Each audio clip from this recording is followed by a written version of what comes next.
what are top habits of repeat pattern designers, of successful repeat pattern designers, and all kinds of surface pattern designers that serve them while beginner designers sometimes forget or miss. I will share my top 5 of those habits with you based on my 15 years of experience as an independent textile designer, coming up right in this video. While this is not an extensive list of habits, I was doing my best to pick the ones that were the highest impact in my personal work, in my creative work, and in my business. And I will share them with you today in short, so that you can implement them in your own business as well.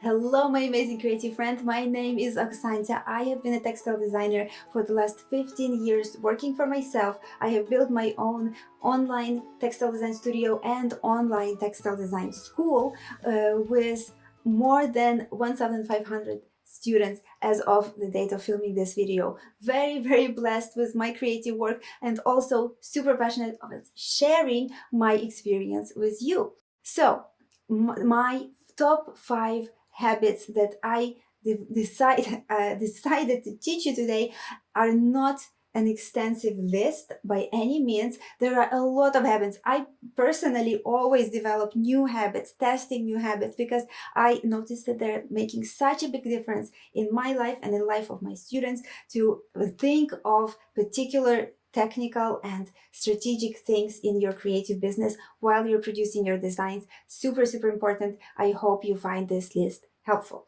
So let's jump right in. Habit number 1 of successful designers is designers check both for how the pattern looks like and how it technically is structured and how the file is technically assembled, so that they make sure that the repeat will be correct technically, not only look beautiful. So check both visual side of things and technical side of things. And by technical, I mean if the repeat is correct, are all the elements of the design repeat correctly, are all the colors work together, and will they print correctly, and if it's a pattern from a pattern collection, how does this pattern will relate to a collection.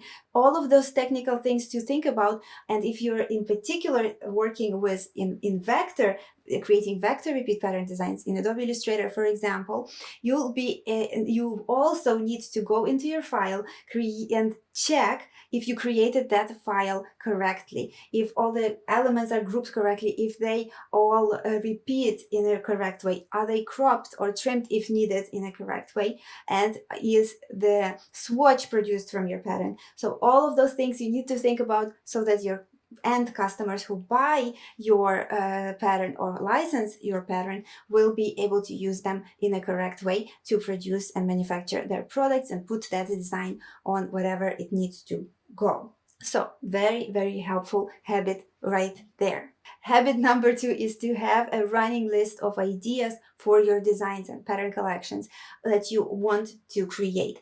If you are out and about and you see a beautiful flower, you can take a picture of that flower and then not only just put it on your phone and forget about it, but put it in one place that you can access from your computer, from other devices, from the web, and you'll be able to gain access to your list of ideas that you developed over years. And it will be really serving you when you are stuck for ideas, you're not sure what to create. I use Trello for that. I have a running list of ideas in Trello. You can use Evernote, you can use Google Docs if you want to. All of those things need to be accessible from different devices, so you can grab ideas as they come to you from your phone and have access to them wherever, and have the list saved for you to access on the go as well. Super helpful habit. Habit number 3 is to think of strategically of your pattern where it can be licensed, and not only just creating on a whim and not saving correct files for your designs. So that habit means that you create multiple different streams of income and places where you can license your designs at the same time, so that you can optimize your creative business business's income. And at the same time, when you create your file, you can think and are encouraged to think of where it will go. Will it go on a print-on-demand product, or maybe it will go to directly to your clients, or maybe it will go on this or that different website that you can use to license in from. All of those things, it's better to create a checklist and think where this design, whatever you're creating, is going to go. And this way, it's a very, very helpful habit to think strategically of your designs and not just create on a whim, even though it's awesome to create on a whim and then save it in one place and then process it. That's also a very, very helpful habit that ties in with the list of ideas. If you haven't finished processing your designs, but you got inspiration, process it later. But remember to do so by saving it in your list. Habit number 4 is to set aside time to optimize your files for search.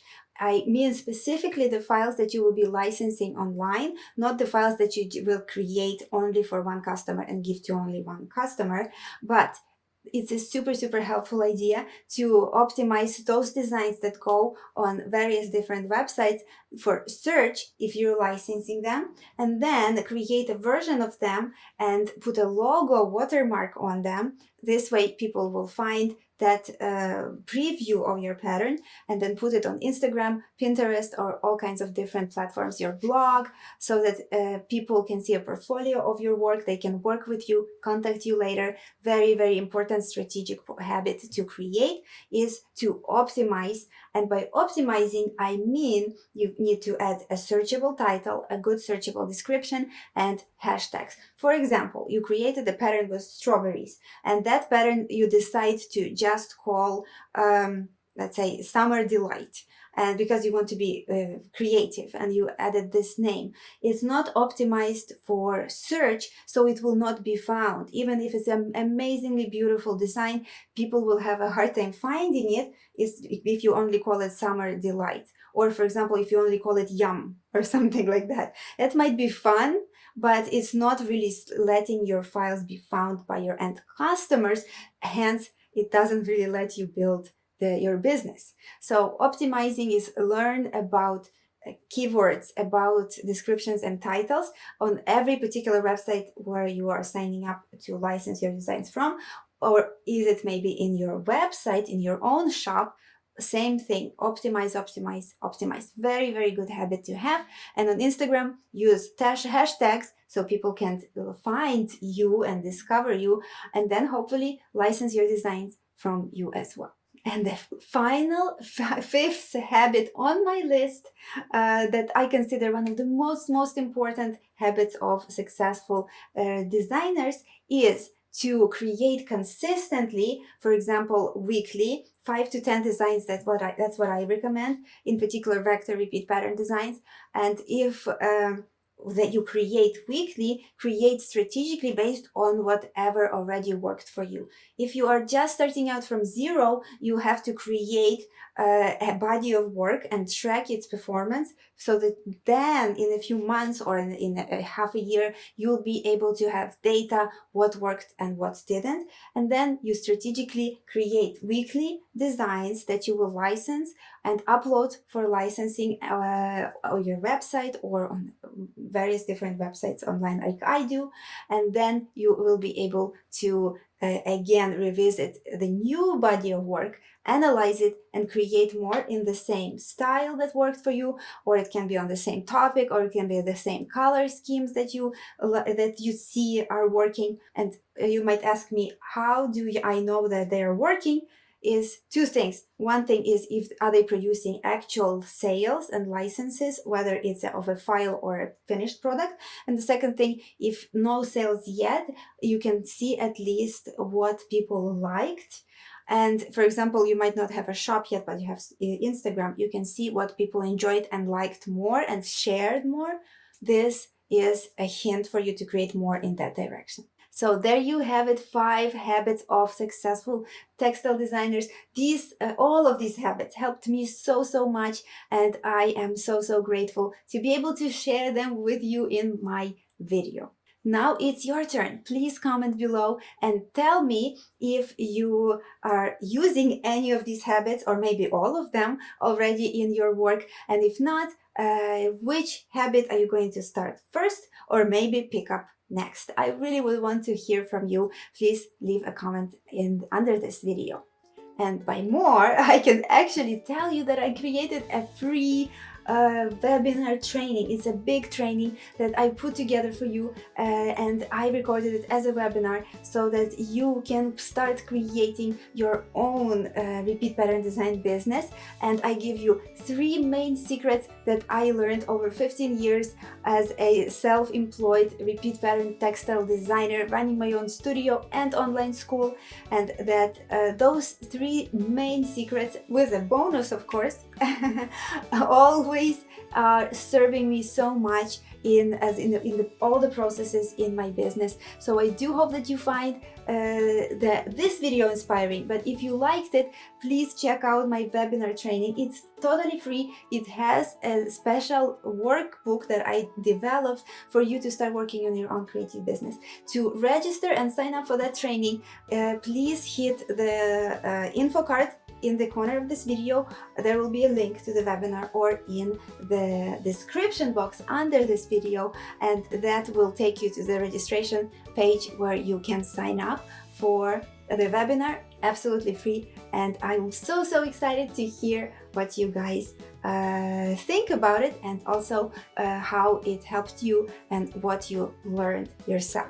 And I would love it if you hit that like button if you enjoyed this video, if you found it helpful, and share it with at least 3 of your friends if you know they will enjoy and benefit from information that I teach you in this video. And please subscribe to my channel. That really helps out my little creative community here of pattern loving creative friends. And I would really be appreciative if you subscribe and tell your creative friends about my channel, because I give free videos for you very regularly. So stay tuned for more. I'm so excited to see you on the webinar, and I am wishing you to grow, love, and create. Thank you so much once again, and I will catch you in my next video. Bye!